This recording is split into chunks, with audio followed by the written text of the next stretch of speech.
Bonjour à tous.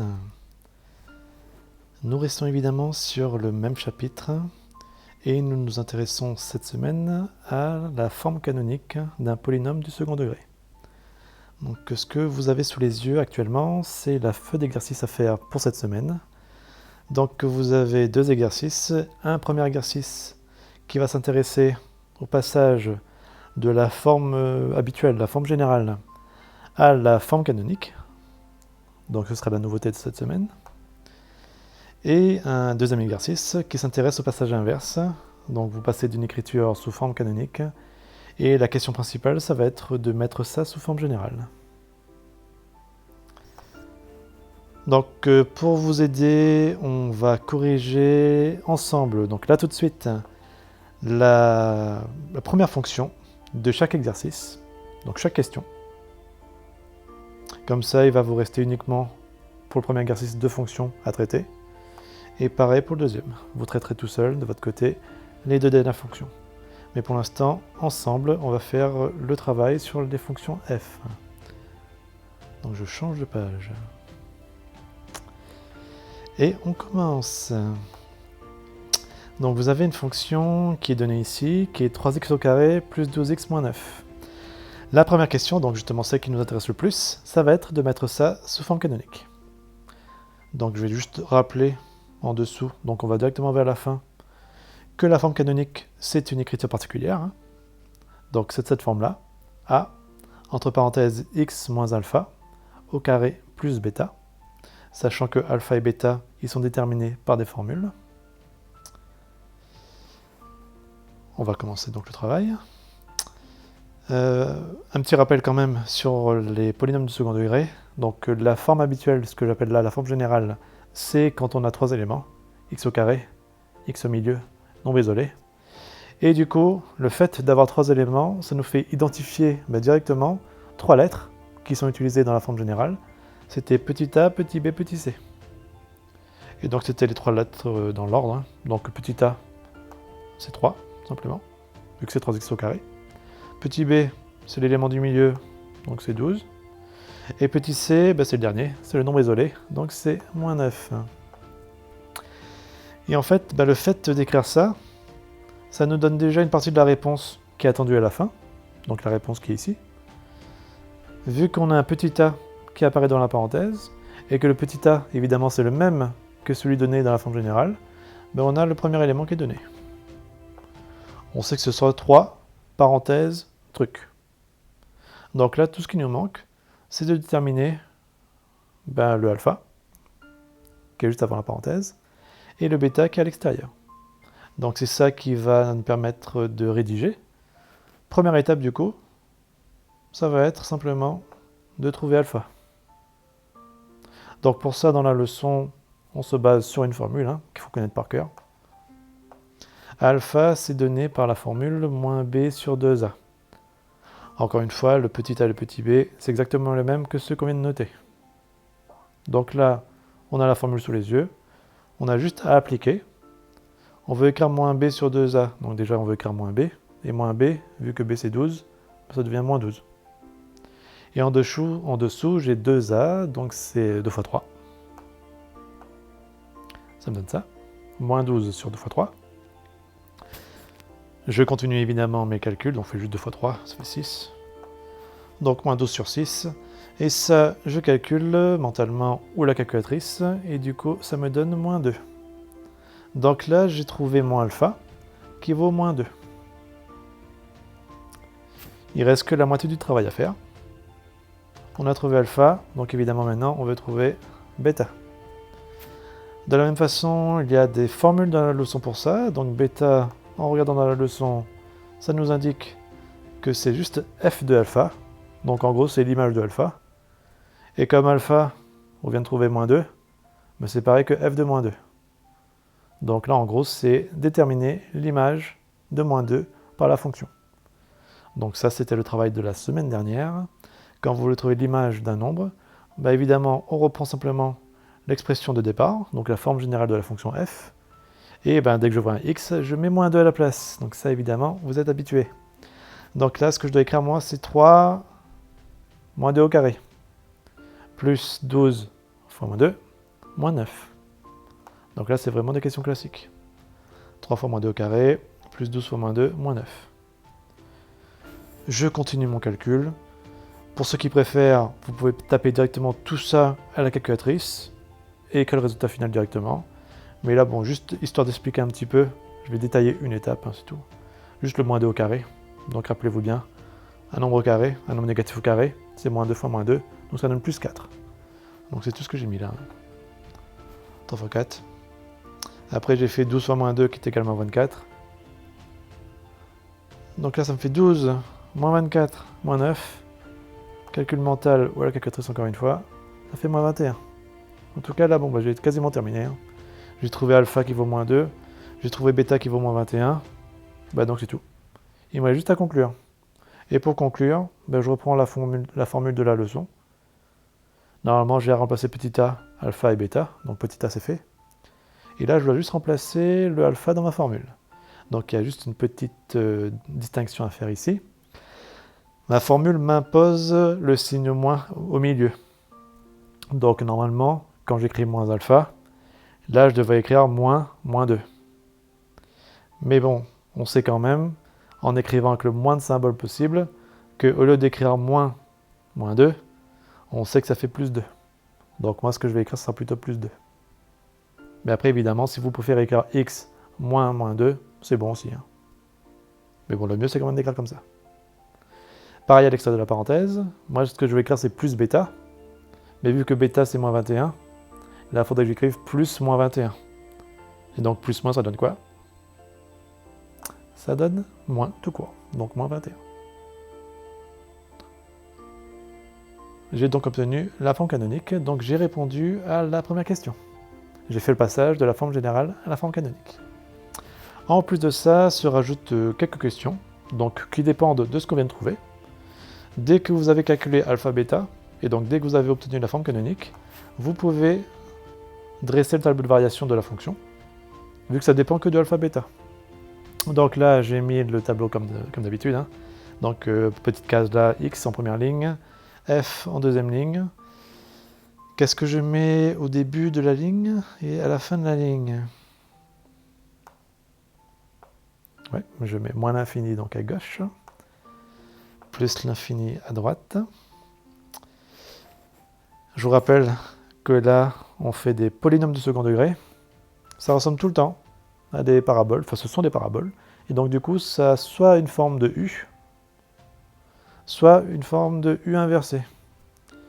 Et pour distinguer les deux, il fallait juste se servir de la valeur de petit a, donc qui était le 3 qui était là, hein, petit a. Si vous avez un nombre positif, c'est-à-dire que c'est le U normal. Et si vous avez un nombre négatif, à la place de petit a, vous avez le U inversé. Donc là, comme c'est 3, c'est positif, c'est-à-dire que j'ai le U normal. Donc là, logiquement, hein, si j'ai un U normal à tracer, ça veut dire que je fais d'abord une flèche vers le bas, et après une flèche vers le haut. Comme ça, j'ai vraiment un U comme ça. Même si ça ressemble plus à un V avec le tableau, mais bon, la parabole, c'est plus un U. Donc au début de ma flèche, là, je commence en étant en haut. Je vous rappelle que là, je suis dans la ligne des F, donc la ligne des ordonnées. Donc en haut, c'est le plus haut possible, c'est plus infini. À la fin, je termine également en haut, donc au niveau des ordonnées, donc là c'est pareil. Je termine vers plus infini. Et tout ce que j'ai à rajouter, c'est la valeur du milieu, donc qui va correspondre au sommet de la parabole. Et ça, ben, c'est pareil, hein, c'est dans la leçon. Ben, c'est tout simplement alpha en haut et bêta en bas. Donc il n'y a rien d'autre à faire. Hein. Alpha, j'avais trouvé moins 2. Donc je mets juste moins 2. Là, faites bien attention. Hein. Mettez pas le 2 qui est là. Hein. Parce que je vous rappelle que ça, c'est pas un vrai plus 2. C'est en fait un moins 2. Donc alpha, c'est vraiment moins 2. Donc en tout cas, mettez bien alpha ici. Moins 2. Et après ici, bêta. Et c'est terminé. Dernière question de cet exercice. On demande de faire la représentation graphique. Donc là, comme on a déjà traité ce genre d'exercice, on va passer un petit peu vite. Donc simplement quelques remarques rapides. Pour faire les graphiques pour n'importe quelle fonction au final, on se base à chaque fois sur des tableaux de valeurs d'abord. Donc là, dans ce cas, on va essayer de réagir intelligemment et donc de faire en sorte que notre tableau soit plutôt centré, en fait. Donc je m'explique tout de suite. Hein. On connaît déjà le sommet de notre parabole, vu que c'est le alpha bêta qu'on a trouvé au-dessus. Donc alpha, c'était moins 2. Une parabole, le sommet, c'est positionné vers le milieu. Donc en fait, ce qu'on aimerait faire là, c'est positionner notre sommet, notre alpha, plutôt au milieu du tableau. Donc on sait qu'on aura un moins 2 au milieu. Comme ça sera bien centré. Mais après, logiquement, pour avoir un tableau avec assez de valeurs, tout ce que j'ai à mettre, c'est 2 valeurs avant. Si j'en veux, enfin si je veux, j'en mets 3, hein, 3 ou 4, comme vous voulez. Hein. Mais avec 5 valeurs en tout, c'est suffisant. En tout cas, je dois mettre 2 valeurs avant le moins 2, et après 2 valeurs après. Encore une fois, la seule raison pour ça, c'est d'être à peu près centré. C'est tout. Donc là, je choisis 2 valeurs qui sont avant le moins 2. Donc là, dans l'ordre, hein. Autant mettre ce qui est pile avant, c'est-à-dire moins 3, moins 4. Comme ça, c'est vraiment dans l'ordre. Hein. Moins 4, moins 3, moins 2. Pareil après, je mets les 2 valeurs qui suivent moins 2. Et du coup, c'est moins 1 et 0. En dessous, pour calculer la seconde ligne, donc là, ce sont juste des calculs d'image. J'avais moins 4, moins 3, moins 2, moins 1, 0. Il faut juste que je calcule l'image. Donc je refais exactement comme j'ai fait il y a quelques instants hein, pour trouver bêta, ou bien comme on a fait la semaine dernière pour calculer les images. C'est simplement remplacer les x par les nombres hein, dans la formule du début. Donc là, je remplace x par moins 4. Je ne vais pas tout redétailler. Là, je fais directement les réponses. Hein. Vous avez moins 9, moins 18, moins 21, moins 18, moins 9. Voilà, ça c'est toutes les réponses. Et maintenant qu'on a le tableau de valeurs, on a juste à placer ces points-là sur un graphique. Hein. Donc ça, évidemment, c'est déjà fait. Je vais supprimer ça. Voilà. Donc là, vous avez bon, le repère, les axes qui sont là. Donc mon premier point, si je remonte, c'était moins 4, moins 9. Donc là, encore une fois, je vais faire vite. Hein. Donc moins 4, c'est là. Moins 9 en ordonnée. Et après, pareil, je place chaque point. Donc j'avais moins 3, moins 18. J'avais moins 2, moins 21, etc. Place les points. Je relis. J'ai ma parabole terminée. On enchaîne sur l'exercice numéro 2. Donc je vous rappelle que le but ici, c'est de faire le passage inverse. Donc le passage d'une forme canonique. Donc là, au départ, j'ai déjà une forme canonique. Et mon but donc, c'est d'obtenir la forme générale.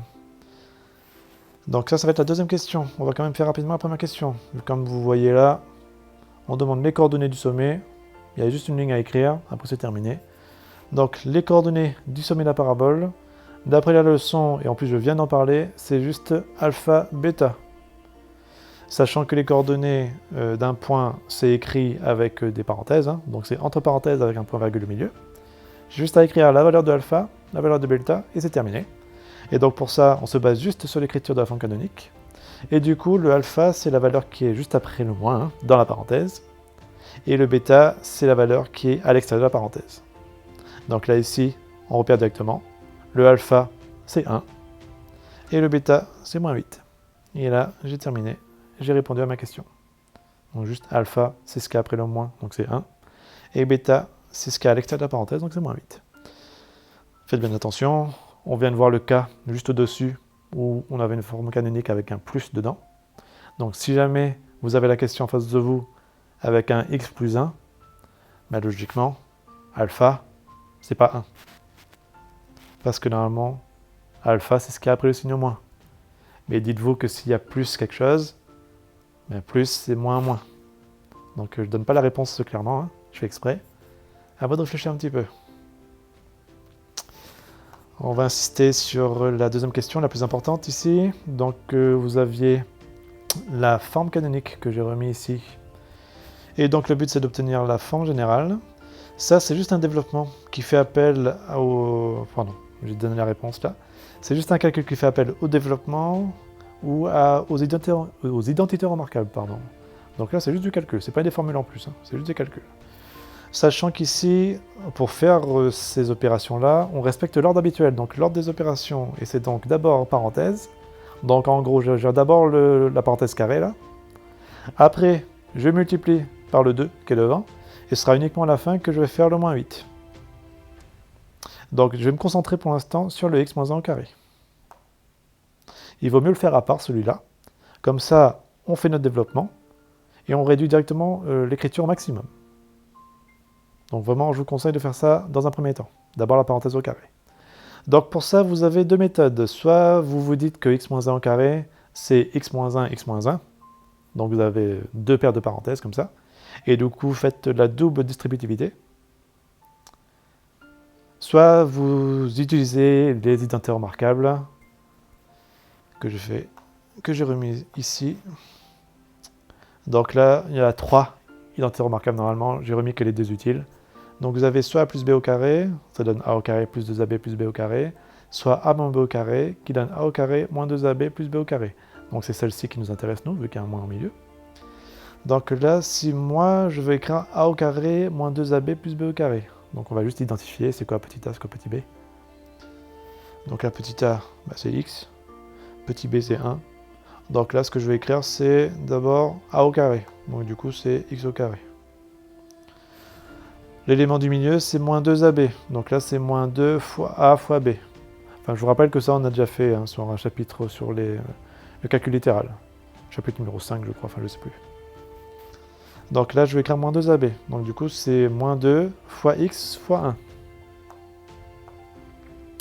Moins 2 fois x fois 1. Donc là, c'est moins 2 ab. Plus b au carré, qui est là. Dernière étape, donc là, le but, c'était de réduire les écritures, donc de simplifier. X au carré, évidemment, bah, je ne peux rien faire avec ça. X au carré, c'est x au carré. Moins 2 fois x fois 1. Donc là, ce que je gère, c'est les chiffres entre d'abord. Donc là, j'ai moins 2 fois 1. Moins 2 fois 1, ça fait moins 2. Fois x. Donc là, bah, je me contente d'écrire moins 2x. Et après, j'ai 1 au carré. Ça fait 1. Donc là, j'ai une écriture la plus simple possible, que je ne peux pas réduire plus, vu que j'ai du carré, j'ai du x, j'ai du nombre isolé. Et ça, donc, je le réinjecte dans ma formule, ici. J'avais 2 x moins 1 au carré moins 8. Donc j'ai juste remplacé le x moins 1 au carré parce que je viens de trouver. J'ai remis des parenthèses parce que tout ça, il faut que je développe avec le 2 qui est là. Donc là, bon, c'est un simple développement. Hein. Donc j'ai 2 fois x au carré, ça donne 2x au carré. Ensuite, j'ai 2 fois moins 2x, donc 2 fois moins 2, ça donne moins 4x. Et j'ai un 2 fois 1, donc ça donne 2. Je n'oublie pas évidemment le moins 8 qui est à l'extérieur. Et une fois que je suis arrivé ici, bah, je fais juste un rassemblement, donc une réduction de mon écriture. Je regarde déjà ce que je peux mettre ensemble. Donc là, j'ai 2x carré, bon, ils sont tout seuls, hein, je ne peux rien faire de plus. Moins 4x pareil, c'est isolé, je ne peux rien faire de plus. Par contre, j'ai le 2 et le moins 8 que clairement je peux rassembler. Donc 2 moins 8, ça fait moins 6. Et j'obtiens donc ma forme générale, 2x au carré, moins 4x, moins 6. C'est terminé, je pense pas que ce soit très compliqué ce qu'on vient de voir là. En tout cas, bah, c'est votre travail pour toute la semaine. Hein. Et donc, bon, j'espère évidemment que c'est suffisamment clair. Je vous laisse travailler maintenant de votre côté. Je vous rappelle que pour chaque exercice, vous avez la même chose à faire, mais pour des fonctions g et fonctions h. Et donc tout ça, vous pouvez l'étaler sur toute la semaine. Hein. Donc, pas obligé de tout faire le lundi. Hein. Le programme de la semaine prochaine, ça va être de rester déjà sur le chapitre polynôme de second degré.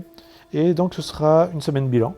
Donc vous allez refaire toutes les questions, en gros, qu'on aura vues depuis le début du chapitre. Et je vais rajouter des questions en bonus pour les plus forts d'entre vous. Donc simplement avec une difficulté supérieure. Voilà, travaillez bien.